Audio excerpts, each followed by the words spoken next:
fisherman who lived with his wife in a miserable little hovel by the sea. One day, while he was out fishing, he felt something tug at the end of his line. When he hauled it up, there was a great flounder. The fish said to him, "Listen, fisherman, I beg you not to kill me, for I'm no common flounder. I'm an enchanted flounder. Besides, what good will it do to kill me? I shan't be any good to eat. You ever eaten flounder? Put me back in the water and leave me so about." "Ho ho!" said the fisherman. "You need not miss so many words about it. I'd gladly go back to flounder who can tell." And so saying, he tossed the fish back into the shiny sea. Then the fisherman made his way back home. Husband, have you caught nothing today? "Well, no.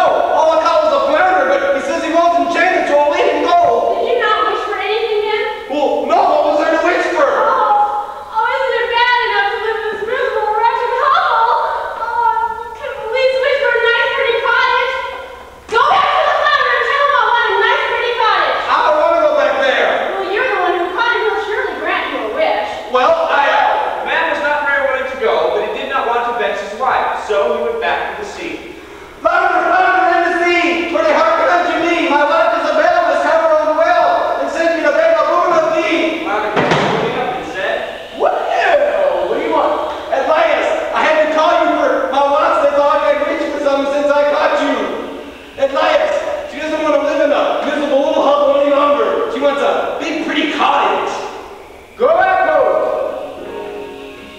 She has her wish fulfilled." "Oh, thank you, big fish." When the fisherman got back home, he saw that the miserable, wretched hovel had disappeared, and in its place stood a beautiful new cottage. His wife was sitting on a bench near the door. She took him by the hand and said, Hey, isn't this nice? They went inside. There they found a pretty sitting room. "It's right nice. A bedroom with a bed in it. Hey, I can live in that. A kitchen. Where'd you go?" And a living room furnished with the best of everything. "Hey." Isn't this better?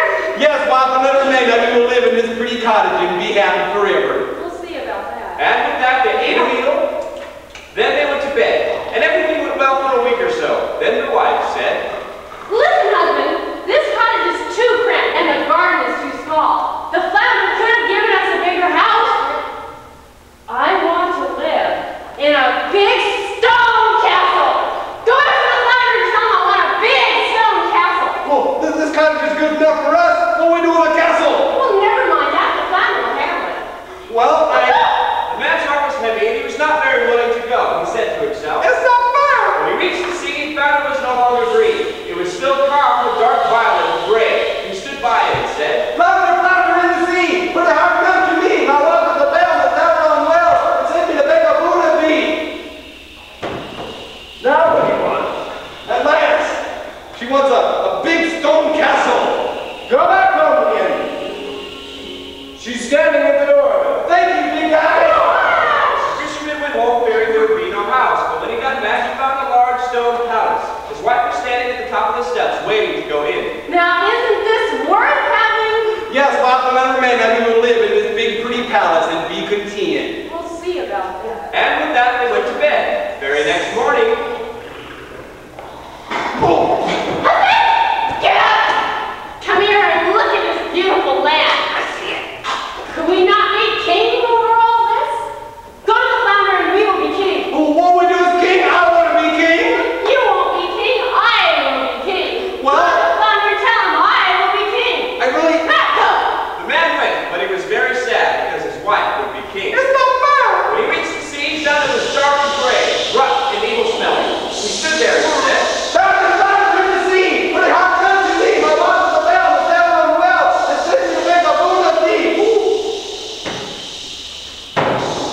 "Now what does she want?"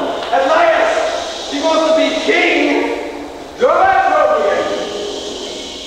"She's king already." "Thank you, big fish." When the fisherman got back home, he found the palace had grown much larger. He went inside and found his wife sitting upon a huge throne. Her husband stood still and said, "At last, wife, be content for being king, for higher up you cannot go." Husband, can I not cause the sun and moon to rise? "Surely the flounder can't do that." If I'll be Lord of the universe, I'll never have another happy moment. I will be Her everybody else screamed. He was frightened and went. He shivered and shook and his knees trembled. The sea ran in black waves, black, wretched like gold. He shrieked out,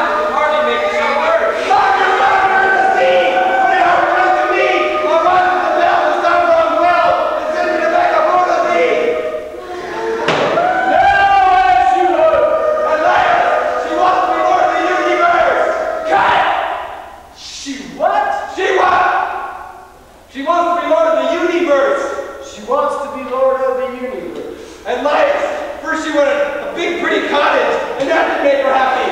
And then she wanted a big stone castle, and that didn't make her happy either. Then king, now Lord of the universe. I wish none of this had ever happened, you know. Come back home again. Come here. It never did. And the flounder disappeared. And the fisherman went back home. Where the beautiful stone palace once stood was a miserable, wretched hovel. He called after